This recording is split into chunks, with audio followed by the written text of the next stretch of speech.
truth is stranger than fiction, but those lines are blurred inside The Warehouse. It's a sci-fi novel that weaves a tale of a workplace so bent on making profits that workers are slowly transformed into modern-day slaves. We met up with author Rob Hart to hear about his dystopian vision of the future that may be frighteningly familiar. Creepy basement. Very creepy door. basement. Yeah. Beneath the hustle of downtown New York City. Miss this place? I do. This is my old desk. Author Bob Hart shows us his old work digs to make a point. It was way messier when I was here. No. Working at the mysterious bookshop gave him both value and time. It was nice to be able to go home from work when I was supposed to go home from work, not at like 9 or 10 o'clock at night. And he took a pay cut from the world of journalism to do it. And so by coming here, it was a chance to sort of like exhale a little bit, spend time with my family, which again is getting harder and harder to do under this economy. It's a far cry from the world he creates in The Warehouse, a dystopian cyber thriller where big tech surveils workers to increase productivity and profits. The book's based on this company called The Cloud. Yes. Any particular company out there? Totally fictional. Made it up completely in my head. Absolutely. Yeah. I did a ton of research on this, and really it was reading about how all these major corporations sort of treat us like disposable products, like we are the food they eat to grow bigger. To peg it down to any one company, I think, is almost dangerous. Do workplaces like that actually exist the way you describe in the book? In large part, yeah. So in The Warehouse, there's a live-work facility. It's this company gets so big that they just build dormitory housing for their employees so that you work there, but you also live there, so you never really go home anymore. And that's the Foxconn model in Asia. Hart's world pumps steroids into current workplace practices and unravels the consequences. In the book, Black Friday is taken to the extreme. I actually covered a woman who was trampled to death in a Black Friday opening at a Walmart. I'll never forget it.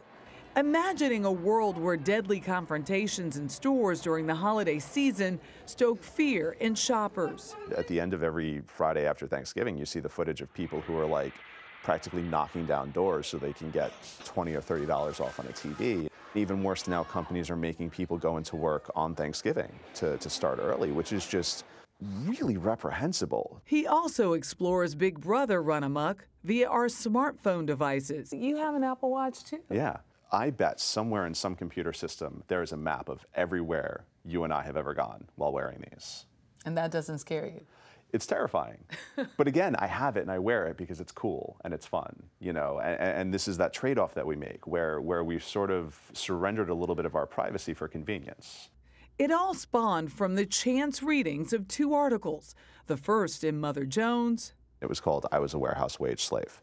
And she got a job in a fulfillment center, and they were really running people into the ground to meet these insane standards. And yet people are still lined up around the block for these jobs because they set up in economically depressed areas. And I remember reading that and thinking, there is a book here. He filed that away until he came across this New York Times article in 2014. Maria's story kind of put the human face on it. According to the medical examiner, Maria Fernandez died after breathing gasoline fumes while sleeping in her car between shifts. Maria worked at 3 Dunkin' Donuts part-time, and it was just this horrifying story. The year that she died, she was struggling to pay $550 a month on a basement apartment in Newark. And that same year, the CEO of Dunkin' Donuts made $10 million. And at the end of the day, the cost of that compensation was Maria having to sleep in her car. It's the same toil for Hart's characters, Zinnia and Paxton, questioning their place in an alternate, brave new world. I feel like your book is going to force a lot of questions. I think that we need to start being a lot more proactive than we have been. You know, I've made compromises and I've made bad decisions. But I think that a really good first step is if we just start thinking a little bit. So you want people to have an aha moment. I could have written a bunch of articles, a bunch of nonfiction articles about this.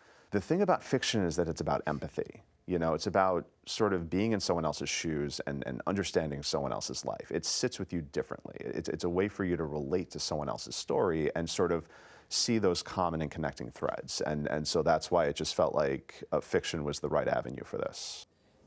You know, even before this book was published, Ron Howard beat out 4 other bidders. He and his partner, what's his name? It's Brian Grazer. To option this for a movie. So it is coming out in the next few years. But this was so interesting at the very beginning of the book. A former president said this: "I pity the man who wants a coat so cheap that the man or woman who produces the cloth will starve in the process." Any guesses? Benjamin Harrison, 1891. Wow.